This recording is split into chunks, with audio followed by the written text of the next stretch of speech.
माझं नाव निशा आहे. लग्नाला 10 वर्ष झाली, पण मला अजूनही मूल झालं नव्हतं. माझ्या सासूची तिरस्काराने भरलेली नजर, त्यांच्या तोंडातले वांझे शब्द आणि माझ्या मनावर सतत कोरला जाणारा अपमान, हीच माझ्या आयुष्याची ओळख बनली होती. शेवटी एके दिवशी त्यांनी मला घरातून हाकलून देण्याचा निर्णयच घेतला. पण माझा नवरा प्रशांत, ते अजूनही मला जायला देऊ इच्छित नव्हते. म्हणून सासूनी शेवटचा उपाय म्हणून एक अनाथ मूल दत्तक घेतलं. मुलगा खूपच गोड, नाजूक होता, पण त्याची एक सवय मला अस्वस्थ करून टाकायची. मी जवळ गेले की तो रडायला लागायचा आणि सासू जवळ गेल्या की चटकन शांत व्हायचा. त्या रात्री मी स्वयंपाकघरातून बाहेर येत होते, तेव्हा मला त्यांच्या खोलीतून एक आवाज ऐकू आला. सासू त्या मुलाकडे वाकून मंद आवाजात म्हणत होत्या की जशी तुझी आई आडवी आली होती, तशीच हिलाही बाजूला करायची वेळ आली आहे. माझे पाय जणू जमिनीत केले. मी निर्जीवासारखी तिथेच थांबले. हा कोणत्या आईचा उल्लेख होता आणि बाजूला करणं म्हणजे काय? त्या शब्दांनी माझे संपूर्ण शरीर थरथरू लागले. लोक म्हणतात की लग्नानंतर स्त्रीचं आयुष्य फुलतं, पण माझं आयुष्य फुलायच्या आधीच कोमेजून गेलं होतं. 10 वर्ष मी देवाजवळ एकच प्रार्थना करत होते की मला आई होऊ दे, पण माझ्या हातात काहीच नव्हतं. त्या रिकामेपणाने माझ्या साऱ्या आनंदांना उन्हात ठेवलेल्या बर्फासारखं वितळवून टाकलं होतं. या घरात एक एक कोपरा मी प्रेमानं सजवला होता, प्रत्येकाची काळजी घेतली होती, पण माझ्या स्वतःच्या आनंदासाठी मी काही देऊ शकले नाही. याचं दुःख मला खाऊन टाकत होतं. माझी शांतता आता माझ्या खोलीच्या भिंतींचा भाग झाली होती. रोज सकाळ नवं ओझं घेऊन यायची आणि रात्री नव्या अपेक्षेने संपायची. त्या सकाळीही मी लवकर उठले होते. स्वयंपाकघरात हात मशीनसारखे चालत होते. बशांच्या खणखणाटातही माझ्या मनाची तडफड दडत नव्हती. इतक्यात त्यांच्या खोलीचं दार उघडल्याचा आवाज आला. त्यांची पावलं टिचकी टाकत माझ्या दिशेने येत होती. मी घाबरून माझ्या साडीचा पदर नीट डोक्यावर घेतला. त्या स्वयंपाकघराच्या दाराशी आल्या. नजरेत तुच्छता, ओठांवर व्यंग आणि आवाजात धगधगता राग होता. त्या माझ्यासमोर आल्या, 1 इंच अंतरावर थांबल्या आणि माझ्या डोळ्यात डोळे घालून म्हणाल्या की 10 वर्ष झाली आणि या घरात अजूनही मूल नाही. कसली अपशकुनी वेळ होती ज्या दिवशी तुला या घराची सून बनवलं. त्यांचे शब्द माझ्या कानात वितळलेल्या शिशासारखे उतरत होते. तेवढ्यात राजेश बाहेर आले. त्यांनी आईच्या चेहऱ्याकडे पाहिलं, मला पाहिलं आणि मग चेहऱ्यासमोर वर्तमानपत्र उघडून बसले. जणू काही घडतच नव्हतं. त्या क्षणी माझ्या आयुष्याचा सर्वात मोठा एकटेपणा मला जाणवला. जणू राजेशला माझ्या डोळ्यातले अश्रू बघायचेच नव्हते. तो वर्तमानपत्रामागे लपून बसला होता. जणू पानांवरच्या बातम्यांपेक्षा त्याच्या पत्नीचं तुटणारं मन त्याला कमी महत्वाचं होतं. सासूही आपल्या खुर्चीवर जाऊन धाडकन बसल्या. मी रडत होते, पण त्यांना त्यातही नाटक दिसलं. त्या तिरस्काराने म्हणाल्या, आता काय उभं राहून अश्रू गाळतेस? नाटक पुरे झालं. नाश्ता देणार आहेस की तिथेच उभी रडत राहणार आहेस? त्यांच्या शब्दांनी माझं हृदय जणू चिरडलं. मी थरथरत्या हातांनी माझे अश्रू पुसले आणि जिवंत असली तरी मरणासमान झालेल्या माणसासारखी ट्रे उचलून टेबलाकडे गेले. हे पहिल्यांदाच होत नव्हतं. हे तर माझं रोजचं जीवन होतं. एक असह्य रुटीन, एक विषारी सवय, ज्यातून सुटकेचा कोणताच रस्ता नव्हता. मनात येत होतं ओरडावं, किंचाळावं, जमिनीवर बसून मन मोकळं करून रडावं, पण मी काहीच करू शकत नव्हते. मी फक्त एक निर्जीव पुतळ्यासारखी उभी राहायची. सगळं ऐकायचं आणि सगळा अपमान गिळत जायचं. माझं शरीर, माझा आत्मा, सगळं काही जणू एकच शब्द घेऊन बसलं होतं, वांझ. या घरात, या नात्यात, या जगण्यात मी क्षणोक्षणी तडफडत होते, पण मृत्यू देखील कधी माझ्यावर दया करत नव्हता. मी जिवंत होते, पण त्या 10 वर्षात रोज मरत होते. राजेश माझ्यावर खूप प्रेम करायचा. कधी काळी माझ्या डोळ्यातलं एक अश्रूही तो सहन करू शकत नव्हता, पण हळूहळू त्याचं प्रेमही शांत पडलं. आता माझ्या हुंदकेही त्याला ऐकू येत नव्हते. कदाचित तो ऐकायचा, पण ऐकूनही बहिरा असल्यासारखा शांत बसायचा. तो माझ्यावर प्रेम करायचा आणि आईचीही पूजा करायचा. तो घाबरायचा, कारण नात्यात कुठेतरी हरवून गेला होता. हे मला कधी समजलं नाही, पण मी मात्र या दोघांच्या मध्ये एक फुटबॉल झाले होते. सासूच्या शब्दांच्या लाथा आणि पतीची शांतता दोन्ही मला जखमी करत होते. नाश्त्याच्या टेबलावरही तेच घडत होतं. प्रत्येक घासात ती उणे-दुणे काढत होती. नाश्त्यात काहीच दोष नव्हता. दोष तर फक्त माझ्या जन्माचा होता तिच्यामध्ये. आणि राजेश, तो तर वर्तमानपत्राच्या मागे गिळंकृत झाला होता. जणू मला पाहण्याची त्याला अजिबात हिंमत उरली नव्हती. तो दिवस काढता काढता सायंकाळ झाली. सासूच्या शांत तिरस्काराने माझा सारा दिवस जळून गेला. त्या एका शब्दानेही बोलल्या नाहीत, पण त्यांची शांतता माझ्या कानात त्यांच्या शिव्यांपेक्षा जास्त घुमत होती. काम आटोपून मी माझ्या खोलीत आले. बिछाण्यावर पडून छताकडे पाहत राहिले. अश्रूंनाही कदाचित माझ्यासारखी लाज वाटत होती, कारण ते आता डोळ्यातच अडकून बसले होते. राजेश माझ्याच शेजारी लॅपटॉप उघडून बसला होता, पण मला माहीत होतं तो काम करत नव्हता. तो फक्त मला पाहण्यापासून पळत होता. त्याच्या शांततेत त्याला आधार सापडत होता आणि त्याच शांततेत मी तुटत होते. रात्र अधिक गडद होत चालली होती. इतक्या दारावर ठोका झाला. त्या आवाजाने जणू कोणीतरी माझं हृदय मुठीत पकडलं. हा ठोका नव्हता, ही घोषणा होती. सासूच्या रागाची आणि माझ्या भवितव्याची. राजेश चिडून लॅपटॉप बंद करत दार उघडायला गेला. सासू खोलीत आल्या. चेहरा रागाने लाल झाला होता, पण डोळ्यात एक थंड कठोर निर्णय होता. त्या माझ्याकडे न पाहताच राजेशकडे वळल्या आणि म्हणाल्या, मी ठरवलं आहे. खूप सहन केलं, खूप वाट पाहिली. आता मी या घराचा वंश विझू देणार नाही. त्या क्षणी त्यांनी विषारी नजरेने माझ्याकडे बघितलं आणि म्हणाल्या, मी उद्याच तुझ्या दुसऱ्या लग्नाची बोलणी पक्की करते. बस, आता पुरे झालं. जिच्याशी लग्न ठरलं आहे तिला एक नव्हे तर 2 मुले आहेत. त्या शब्दांनी माझी पूर्ण दुनिया कोसळली. तुझं काही नाही आणि किमान त्या बाईचं पोट घर हिरवं करेल. सासूचे ते शब्द नव्हते, ते माझ्या अस्तित्वावर थेट कोसळणारे बॉम्ब होते. मी धडपडत बिछाण्यावरून उठून बसले. कापलेल्या आवाजात म्हणाले, मम्मी तुम्ही काय बोलताय? पण त्यांनी हात उंचावून मला लगेच गप्प बसवलं. त्यांच्या नजरेत इतकी धार होती की माझा श्वास रोखला गेला. त्या ओरडत म्हणाल्या, तोंड बंद ठेव तुझं. तुला मध्ये बोलायची गरज नाही. आतापासून तुझा आवाज मला ऐकायचा नाही. त्या तडक फिरल्या आणि राजेशकडे पाहत म्हणाल्या, आणि तू या वान्सबाईला सांग, आपलं सामान गोळा कर आणि जिथून आलीस तिथे परत जा. माझ्या मुलाचं आयुष्य पायाखाली पडू देणार नाही. तुला माझी शपथ आहे. माझं म्हणणं मान. हे 1 तास माझ्या पायाखालची जमीन सरकली. मी धावत त्यांच्या पायावर कोसळले. मम्मी, देवासाठी मला अशी शिक्षा देऊ नका. कुठे जाऊ मी काय करू? मूल न होणं माझ्या हातात आहे का? अश्रूंनी ओली झालेल्या आवाजात मी म्हणत राहिले. जेव्हा मी या घरात आले तेव्हा तुम्ही म्हणालात की तू माझी मुलगी आहेस. मग आज एवढी दुरावली कशी? फक्त म्हणून की मी तुम्हाला वारस देऊ शकले नाही? मी तर सर्वात जास्त तडपते आई होण्यासाठी. सासू झटकन ओरडल्या, नाटक करू नकोस. हो, सुरुवातीला मी तुझ्याशी चांगली वागले, पण तेव्हा वाटलं होतं की तू या घराचा दिवा पेटवशील, पण तू तर अपशकुनी निघालीस. मी त्यांच्या पायांवर पडून रडत होते. कृपा करा मम्मी, मी तुमच्या पायाशी तुमच्या चप्पलाखाली राहीन, पण मला घरातून हाकलू नका. त्या माझा हात झटकून म्हणाल्या, दूर राहा माझ्यापासून. तुझं तोंड पाहिलं तरी माझा रक्तदाब वाढतो. राजेश माझ्या शेजारी पुतळ्यासारखा उभा होता. ना माझ्या रडण्याला प्रतिसाद, ना आईच्या अन्यायाला विरोध. सासू तिरस्काराने म्हणाल्या, राजेश काहीतरी बोल. आजच निर्णय घे. मी पतीसमोर हात जोडले. राजेश मला सोडू नकोस. पण सासूचा आवाज सगळ्यांवर मात करत होता आणि मग राजेश हळूच म्हणाला, मम्मी मी दुसरं लग्न करू शकत नाही. हे ऐकताच सासूच्या डोळ्यात राग ठिणगीसारखा पेटला. त्या काही बोलणार इतक्यात राजेश घाईघाईने पुढे म्हणाला, आपण मूल दत्तक घेऊ, अनाथ मुलाला घर देऊ. ही गोष्ट सासूला जणू कधी अपेक्षितच नव्हती. त्या काही क्षण अवाक उभ्या राहिल्या आणि मग खोलीभर एक भयानक तिरस्कारी हसू पसरलं. त्या ओरडल्या, तुला अक्कल आहे का? परक रक्त आणशील तू या घरात? एका अनाथाला माझ्या घराचा वारसा करशील? आणि ही त्या माझ्याकडे बोट दाखवत म्हणाले, हीच तुझ्या कानात विष ओतते आहे. जिला स्वतःला मूल होत नाही ती आता बाहेरचा कचरा उचलून आणायला तयार आहे. तो शब्द माझ्यासाठी शिवी नव्हता तर आशेचा किरण होता. मी त्यांच्या पायांपासून सरकत उभी राहिली. कशी तरी त्या एका शब्दात मला ताकद मिळाली. राजेश पहिल्यांदा माझ्या बाजूला उभा राहिला. तो म्हणाला, मम्मी हेच होणार किंवा मग तुम्ही जे हवं ते करा, पण मी दुसरं लग्न करणार नाही. हे राजेशचं पहिलं उघड बंड होतं. क्षणभरासाठी सासूचा चेहरा गोठला. त्यांना माहीत होतं राजेश हट्टी आहे, पण आज त्यांच्या हट्टाला माझ्या वेदनेची ताकद मिळाली होती.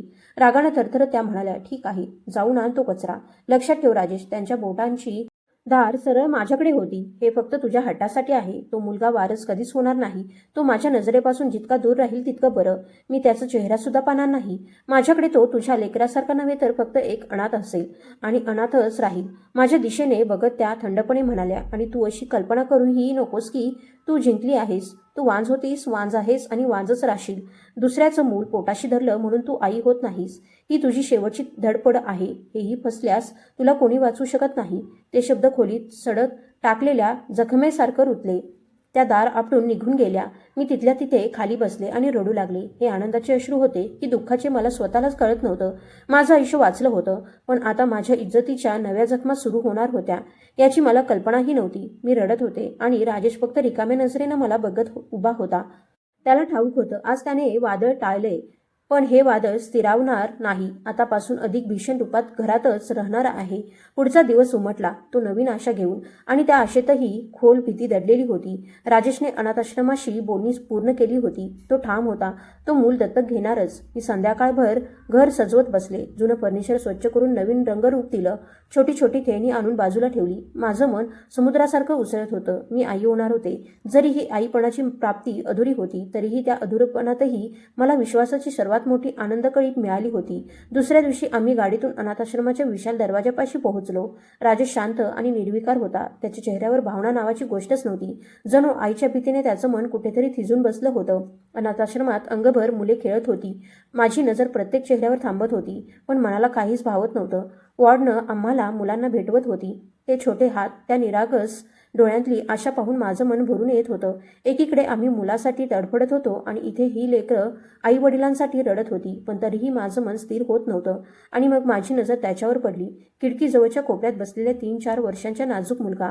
न रडणारा, न खेळणारा, न बोलणारा, फक्त निस्तेज डोळे हवेकडे लावून बसलेला. जणू त्यानं खूप पाहिलं होतं, खूप सहन केलं होतं. वयाच्या 4 वर्षात जे सहन करायला नको होतं ते सगळं. त्या डोळ्यातली उदासी माझ्या हृदयात सरळ उतरत गेली. माझे पाऊल स्वतःहून त्याच्याकडे वळले. वॉर्डनं म्हणाली, हा विराज आहे. येऊन अनेक महिने झालेत, पण हे मूल कुणाशी बोलत नाही, ना कुणाशी खेळतं. मी त्याच्याजवळ बसले. त्याच्या डोक्यावर हात फिरवला. तो दचकून माझ्याकडे वळून पाहू लागला आणि त्या क्षणी त्याच्या साऱ्या वेदना माझ्या डोळ्यात उतरल्या. जणू तो म्हणत होता, मला ही आई हवी आहे. पहिल्याच नजरेत ते मूल माझ्या मनाच्या तळाशी जाऊन बसलं. राजेशने काहीही न बोलता मान हलवली. तो फक्त कर्तव्य पूर्ण करू इच्छित होता. भावनांना जागा नव्हती त्याच्यात. कागदपत्रांची प्रक्रिया झाली. मी विराजचा छोटासा हात हातात धरला आणि आम्ही अनाथाश्रमाबाहेर आलो. गाडीत विराज माझ्या बाजूला शांत बसला. तो खिडकीबाहेर बघत राहिला. त्याने एक शब्दही उच्चारला नाही आणि माझं ममत्व तर त्याच्याकडे हात पुढे करण्यासाठी आतुर झालं होतं. मी सावधपणे त्याच्या छोट्याशा हातावर माझा हात ठेवला. विराजने माझा हात क्षणात मागे ओढला, पण त्याच्या शरीरातल्या हालचालीत एक थेंबही जीव नव्हता. एक जिवंत बाहुलीसारखा तो गप्प बसला होता. मी मात्र त्याच्याकडे पुन्हा पुन्हा पाहत होते. माझ्या डोळ्यात आनंदाची चमक होती, पण मन मात्र धडधडत होतं. कारण मला माहीत होतं, या छोट्याशा जीवाला घरात पाऊल टाकताच कोणतं वादळ समोर येणार आहे. मी विराजचा हात अधिक घट्ट पकडला, जणू मी त्याला माझ्या आड दडवून ते वादळ थोपवू शकेन. घरात शिरतात हॉलमधील शांतता काटेरी भासली. सासू पूर्वीप्रमाणे सोफ्यावर राणीप्रमाणे बसल्या होत्या. राजेशच्या चेहऱ्यावरही कुठेतरी लपलेली भीती मला दिसून आली. सासूचा नजरांचा बाण सरळ दारावर खेळला आणि जसं त्यांचं लक्ष विराजच्या लहानग्या अस्तित्वावर पडलं, त्यांच्या कपाळावरच्या सुरकुत्या आणखी खोल झाल्या. त्या तिरस्काराने चेहरा वळवत म्हणाल्या, घेऊन आलात हा कचरा? त्या शब्दांनी माझं हृदय एकदम जमिनीत ठेचलं. मी विराजला आपल्या मागे घेऊन उभी राहिले. तो अद्याप तसाच शांत, घाबरलेला होता. मी काही बोलणार इतक्यात सासूचा ओरडा माझ्या शब्दांना काही ढकलला. मी सांगितलं होतं ना, याला माझ्या नजरेपासून दूर ठेवा. मी या अपशकुनीचं तोंडही पाहू इच्छित नाही. याला लांब ठेव इथून. त्या मुलाचं नाव घेणंही त्यांनी आवश्यक समजलं नाही. त्यांच्यासाठी तो अनाथ कचरा यापलीकडे काहीच नव्हता. त्या अजून पुढे म्हणाल्या, ठेवणार असाल तर ठेवा, पण हा मुलगा घराच्या एका कोपऱ्यातच राहील. माझ्या कोणत्याही वस्तूला हात लावणार नाही आणि माझ्या नजरेस पडला तर माझ्यासारखं वाईट कोण नसेल. मी तिथेच गप्प उभी अश्रू आत पिऊन होते. राजेशही शांत, हतबल होता. मी विराजचा हात धरून थेट त्याच्या खोलीत गेले, ज्या खोलीला मी प्रेमानं मायेने सजवलं होतं. विराजला मी बिछाण्यावर बसवलं. तो अजूनही एक शब्द न बोलता बसलेला होता. त्याच्या डोळ्यात भीती होती. मी त्याच्या पुढे बसले आणि रडू लागले. कशावर रडत होते? मी माझ्या नशिबावर की या अबोल घाबरलेल्या पोराच्या फाटलेल्या आयुष्यावर? माझी ममता त्याच्यावर ओसांडत होती आणि सासूच्या शब्दांनी माझं मन धक्क्याप्रमाणे दुखत होतं. मी दिवसरात्र कष्ट घेऊ लागले. विराज माझा श्वास झाला. मी त्याला स्वतः हातांनी अंघोळ घालायचे, स्वतःच्या हातांनी जेवायला घालायचे, गाणी गाऊन झोपवायचे. रात्री कितीतरी वेळा उठून त्याच्यावर नजर ठेवायचे. कुठे त्रास तर नाही ना? मी माझं सगळं रिकामेपण त्याच्यावर ओतून टाकलं. माझी 10 वर्षांची तहान त्याच्यावर जीव ओतल्याने भागत होती. सासूचं वागणं मात्र बदलत नव्हतं. त्या विराज दिसला की तडक दुसऱ्या बाजूला वळत. राजेशही घरापासून दूर पळू लागला. आईचा राग आणि बायकोच्या मायेच्या मध्ये तो स्वतःला कुठेच बसवू शकत नव्हता. पण मी हार मानली नाही, कारण मला वाटत होतं माझ्या कोरड्या मणी आलेल्या या छोट्याशा सावलीने मला जणू जिवंत केलं आहे. हळूहळू दिवस आठवड्यात, आठवडे महिन्यात बदलले आणि मी विराजवर जीव ओतत राहिले. त्याच्यासाठी कपडे आणायचे, खेळणी आणायचे, गोष्टी सांगायचे. त्याच्या प्रत्येक गरजेवर मी स्वतःचं सर्वस्व वाहिलं. पण एक गोष्ट मात्र मला आतून पोखरत होती. विराज माझ्याशी जोडला जात नव्हता. त्याच्या चेहऱ्यावर आनंद नव्हता. त्याच्या मनात ओढ नव्हती. तो अजूनही शांत भीतीने भरलेला अगदी दूर होता. इतकं प्रेम, इतकी माया, तरीही तो वितळत नव्हता. आता मला काळजी वाटू लागली होती. त्याच्या शांततेमागे कोणता अंधार दडला आहे? तो एवढा घाबरला आहे कशामुळे? त्याच्या भूतकाळात काय घडले? मानव आता माझ्यासोबत राहत होता, पण तो बदलत नव्हता. तो माझ्याजवळ यायचा, मी खाऊ घातलं तर शांतपणे खायचा, कपडे बदलायला दिले तर निर्विकार उभा राहायचा. पण त्याच्या डोळ्यांमध्ये आईकडे पाहताना मुलाच्या डोळ्यात दिसणारी ती ऊब, ती चमक कुठेच नव्हती. तो कधी माझ्या कुशीत धावत येत नव्हता, कधी हट्ट करत नव्हता, कधी मोठ्यानं हसतही नव्हता. तो फक्त एक यांत्रिक बाहुल्यासारखा माझ्या दिलेल्या प्रेमाला स्वीकारत होता, पण त्याच्या बदल्यात काहीही देत नव्हता.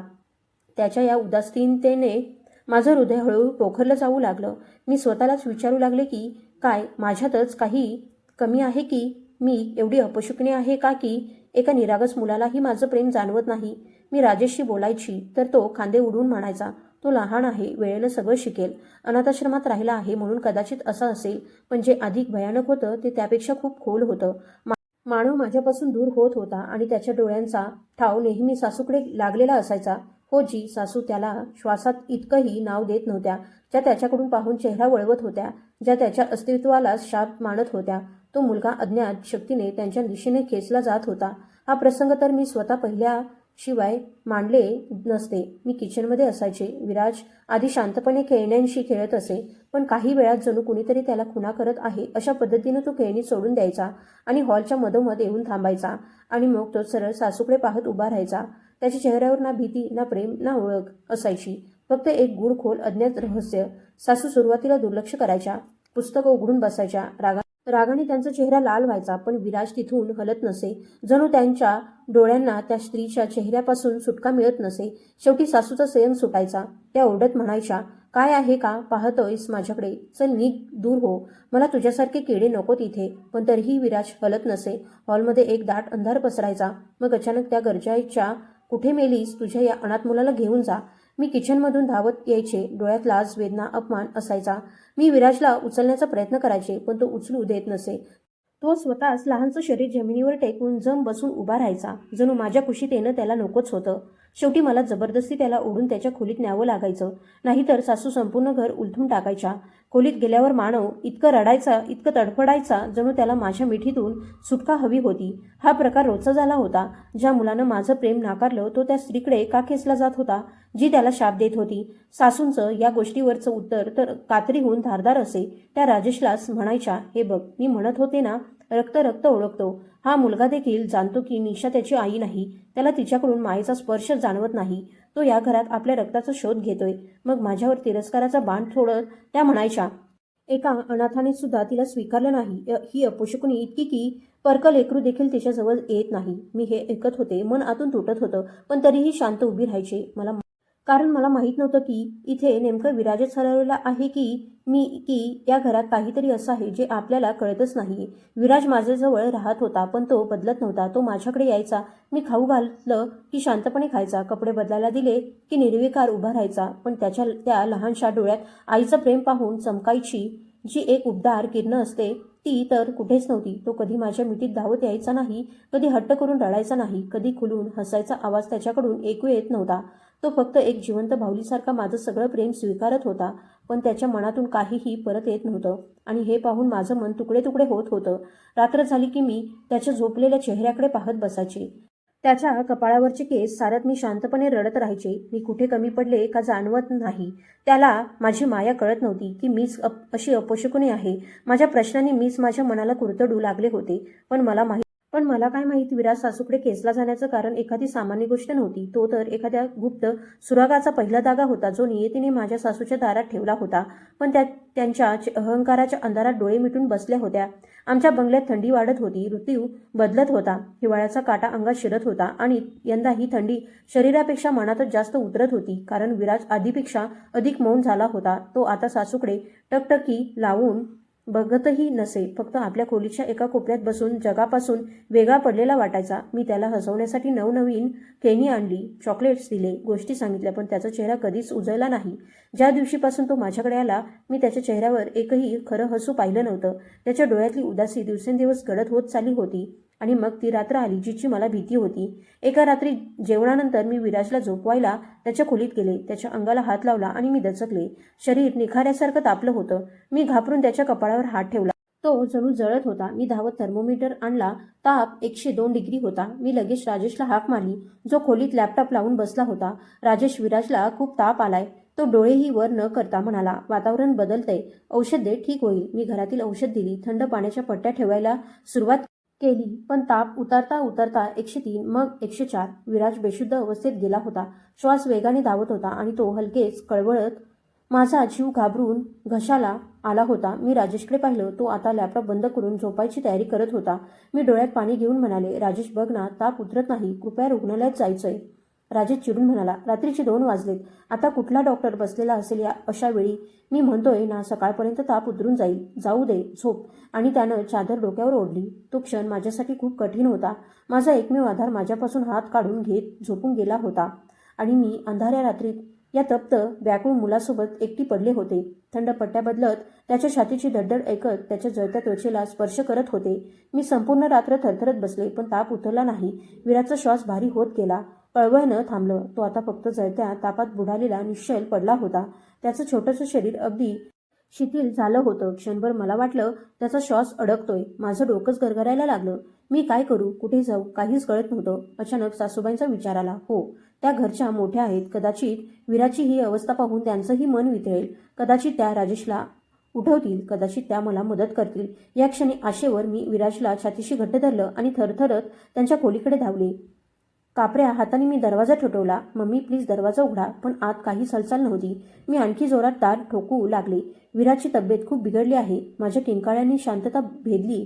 दार एकदम झपाट्याने उघडलं. सासूबाई रागाने तळपून उभ्या होत्या, डोळ्यात झोपेची नशा आणि चेहऱ्यावर रागाची ज्वाला. काय गोंधळ घातलाय रात्रीच्या वेळी? काही लाज उरली नाही का? त्यांचा राग माझ्यावर धबधब्यासारखा कोसळत होता. मी रडत म्हणाले, मम्मी, विराची तब्येत खूप खराब आहे. त्या चिडून म्हणाल्या, काय झालं, मेला का ते? मी जवळजवळ त्यांच्या पायावर कोसळणार होते. प्लीज एकदा बघा मम्मी. त्यांची नजर माझ्या कुशीतल्या विराजकडे गेली, पण त्यांच्या चेहऱ्यावर ना दुःख ना काळजी, फक्त एक थंड दगडी भाव. त्या म्हणाल्या, मला काय करायला सांगतेस तू? त्यांच्या आवाजात बर्फापेक्षाही जास्त थंडी होती.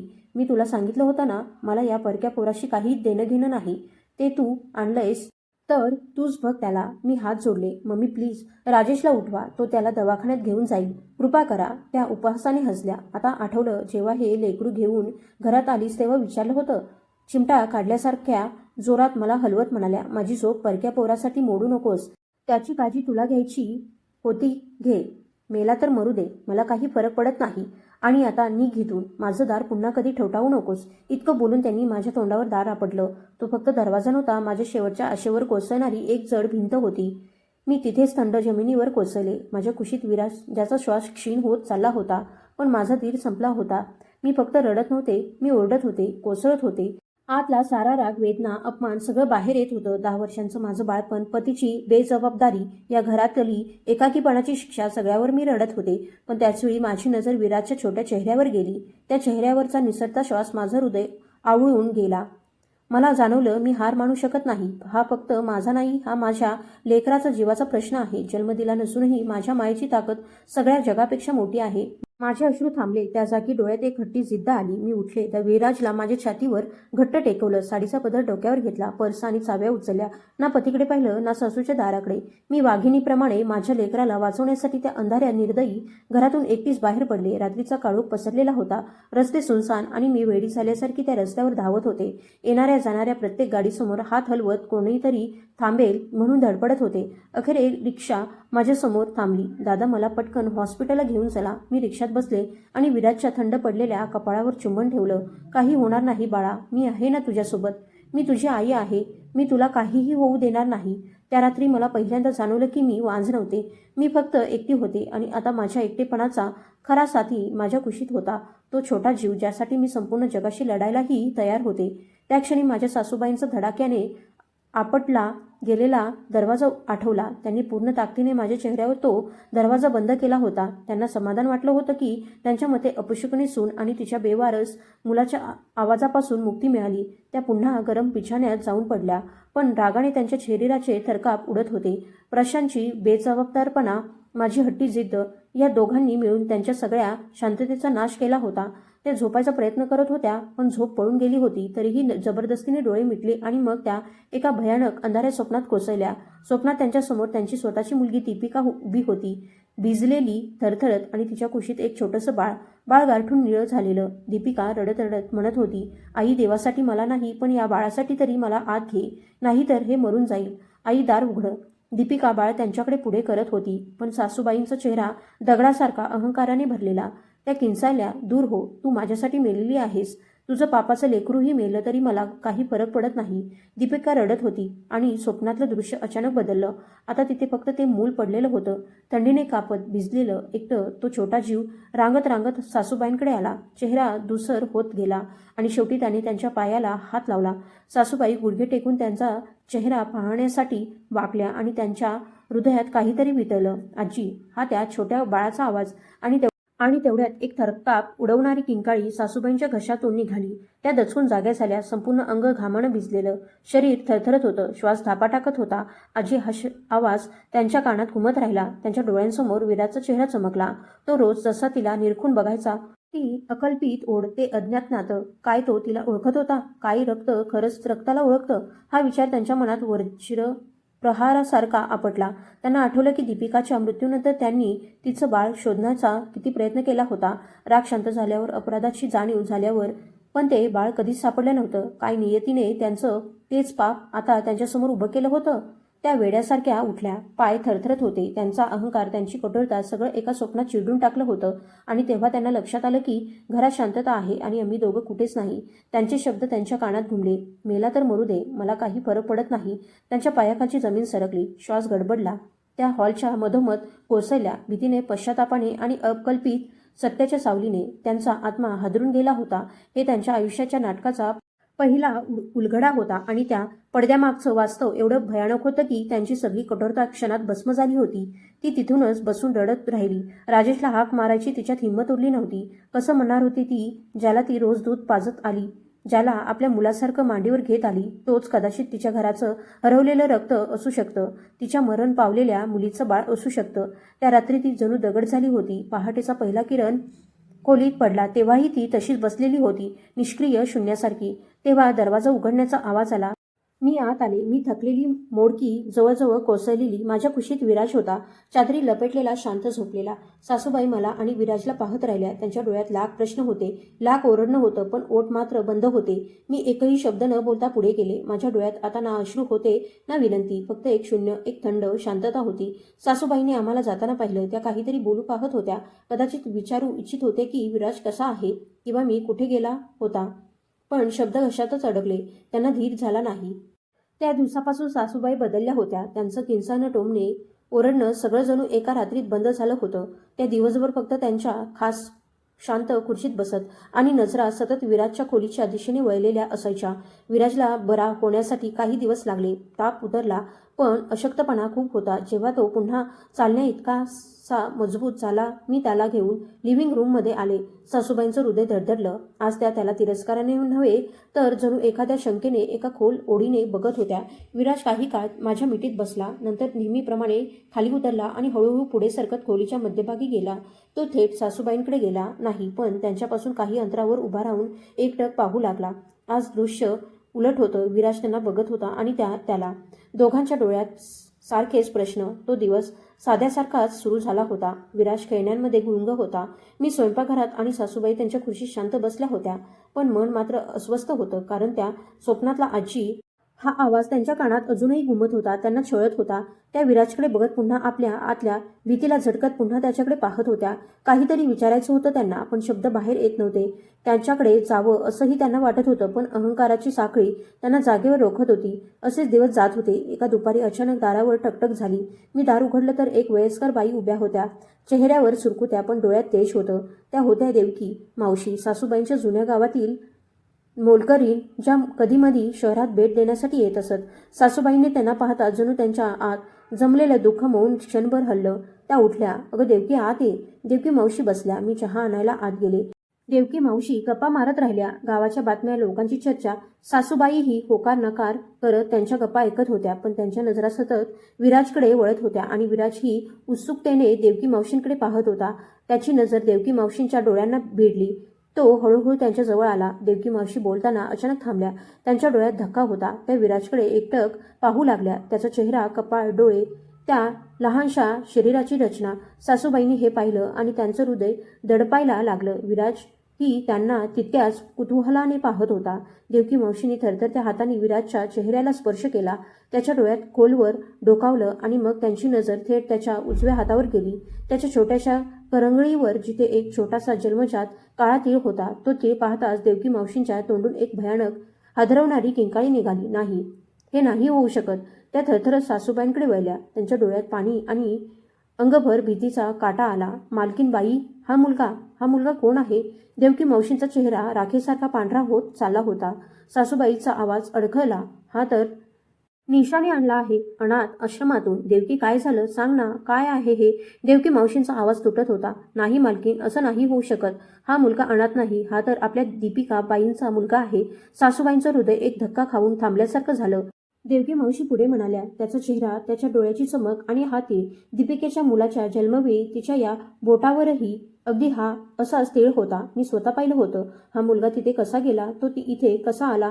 मालकीन, हा अनाथ नाही. हा तुमचा नातू आहे. दीपिकाचा मुलगा आहे. त्यांचा स्वप्नातील आवाज, त्यांची शंका, त्यांची भीती सगळंच अचानक सत्यासारखं त्यांच्या समोर उभं राहिलं.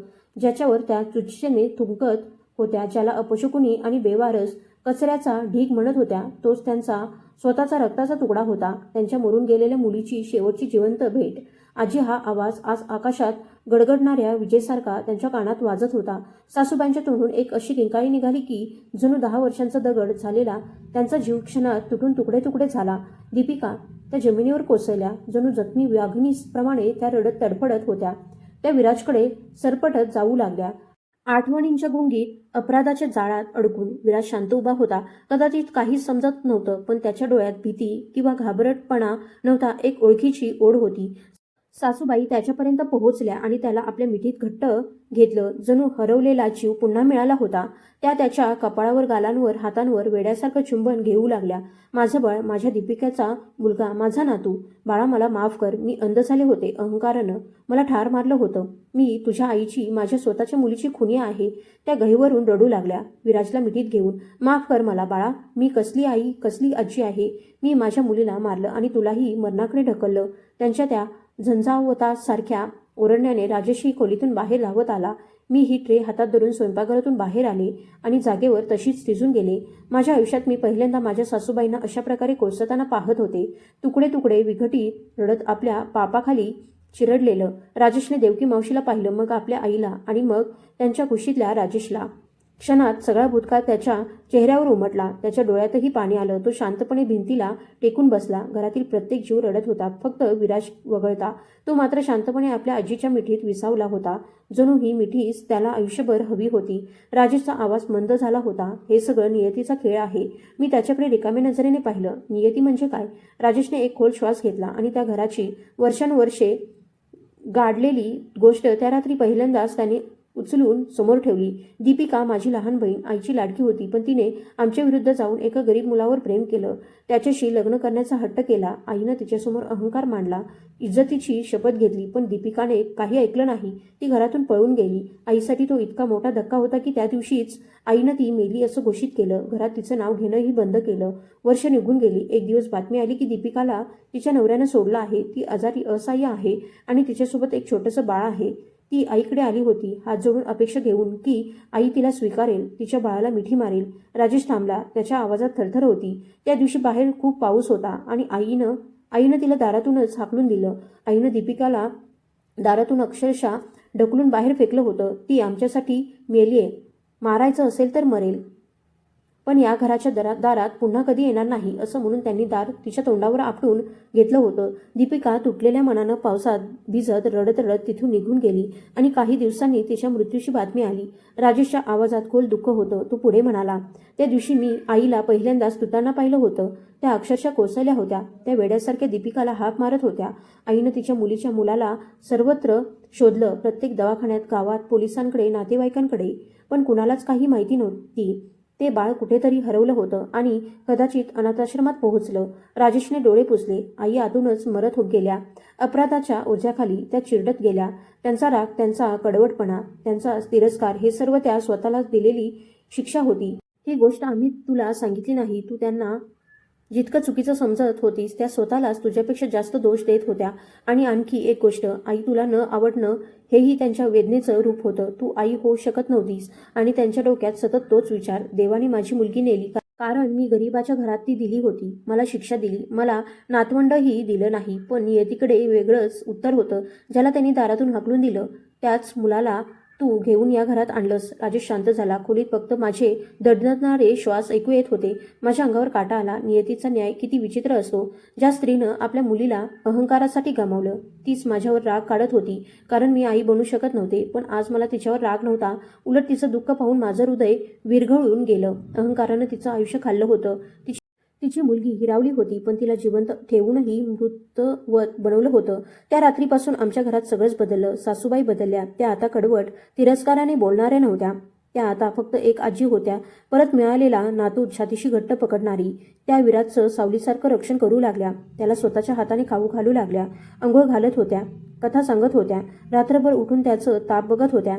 विराज जो माझ्या कुशीतही शांत राहत नव्हता तो आता आपल्या आजीच्या कुशीत तासनतास हसायचा. त्याने तिला पहिल्यांदा हाक मारली, आजी. तो शब्द ऐकून सासूबाईंचा चेहरा फुललेल्या सूर्यासारखा उजळला. जणू त्यांचं स्वप्न वास्तव झालं. माझ्या डोळ्यांसमोर हा संपूर्ण बदल घडत होता. घराला जणू नवा प्राणवायू मिळाला होता. माझी कोरडी कूस जरी कधीही भरू शकली नाही तरी माझ्या हातून एका आईला तिच्या मुलीची आठवण परत मिळाली होती आणि एका मुलाला त्याच्या हक्काचं घर परत मिळालं होतं. त्या दिवशी मला देवाच्या न्यायावर पुन्हा विश्वास बसला. ज्या मुलाला मी अनाथ समजून कुशीत घेतलं होतं तो अनाथ नव्हता. तो या घरचा खरा वारस होता. धन्यवाद.